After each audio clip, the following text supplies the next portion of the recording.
What's up, everybody? Thanks for joining me on these analysis. We're going to be looking at SOFI today. SOFI has been absolutely ripping after getting this significant drawdown. We fell all the way from 18.5 all the way down to 8.52, roughly a 54% move, and we are already past that. And we made it to the range highs. This thing is absolutely ripping. Pretty crazy how quick it got up there. As you can see, in a 2-month span, you ended up pushing up roughly 72% total in 2 months, which is unheard of. You're talking about, when you compare that to the S&P 500, that thing's getting 10% a year, and you're getting 72% in 2 months. It's insane. So, and most of the gains were really in this 4-month period right here, 4 or 5 month period, or sorry, 4 or 5 week period. It's pretty impressive. And we did speak about an inverse head and shoulders as well, where we were saying we had a shoulder here, a head, and a shoulder, and we had the measured move from the head to the neckline somewhere in this area, and that breakout move we said would be somewhere in this ballpark of hitting the top of the range, and that's exactly what happened to the T. And now it looks like we're finding a little bit of rejection, but even then, when you look here, you can see that if you were to pull fib, this is still an incredibly bullish move, as we just got a bounce off the 382, and we already skyrocketed off the 382, continuing the trend higher, and the momentum is just absolutely ramping up. Very, very bullish right now. They're doing a lot of good things at the company. Very innovative, fintech company. So I wouldn't doubt that the momentum can continue at least for a little bit longer, and especially throughout earnings, if things start to go well for major tech companies, this thing can absolutely ramp up with the entire market as well. So we'll be keeping an eye out on that as well. On the weekly SMA, as you can see, the 20 didn't even touch the 50. It just started to ramp back up. The 50 is holding pretty well underneath it. And we did get that confluence together where we had that fib level drawn out at the 382, and we at the same time got a bounce off of the 20 SMA. So the 20-day SMA lining up with the Fibonacci level, that's confluence to the upside. So this thing is looking pretty good right now. A lot of support underneath price, and then you can see the result of it, that we got a strong wick and then 2 decent candles after the fact. And we look at the 4 hour, we're still holding above our 20 as we fell underneath temporarily, and now we're back above, just holding it pretty solid right now. And it looks like it could be actually forming a little head and shoulder, inverse head and shoulders. We got a left shoulder, head, and then maybe we form a right shoulder to continue that trend higher. On the weekly Bollinger Bands, we are playing outside of the Bollinger Band, of the red Bollinger Band, which is incredibly bullish, but you do have to be careful that we don't spend too much time outside of it, because that could get some kind of reversion back to the blue band. Hopefully not, and we can continue the trend like we saw over here.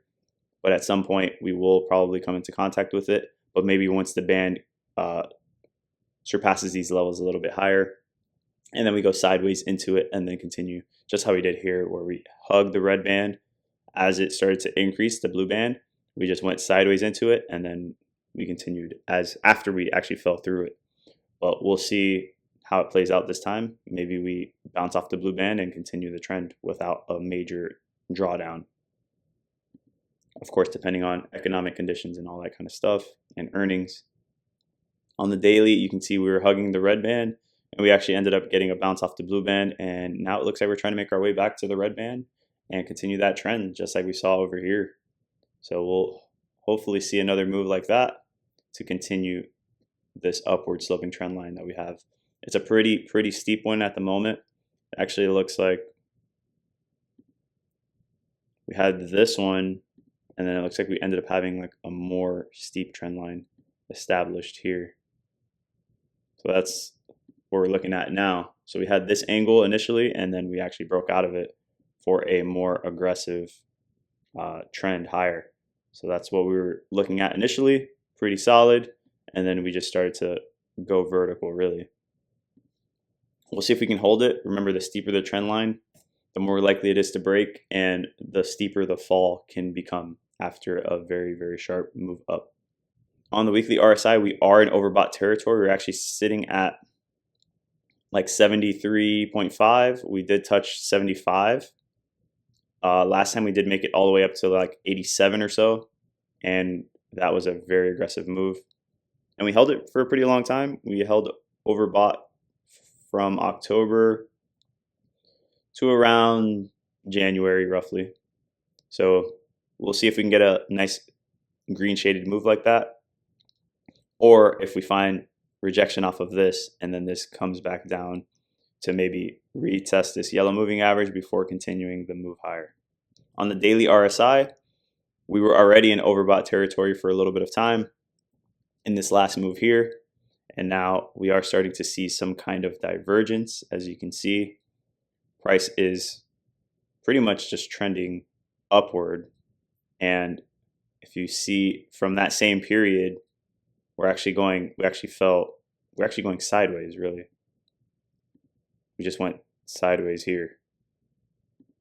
We actually fell underneath it temporarily. So you can see that little bit of divergence where this is trending higher and this is just pushing down. It's probably easier if I draw it out like this. From this point here, you can see it. Price was going up, and from that exact point, you can see that price was going downward. So you can see one's going up while one's going down. This is showing some kind of weakness. So we'll see if we actually end up getting some kind of double top pushing down, or if SOFI says we don't really care about that, we're going to continue pushing.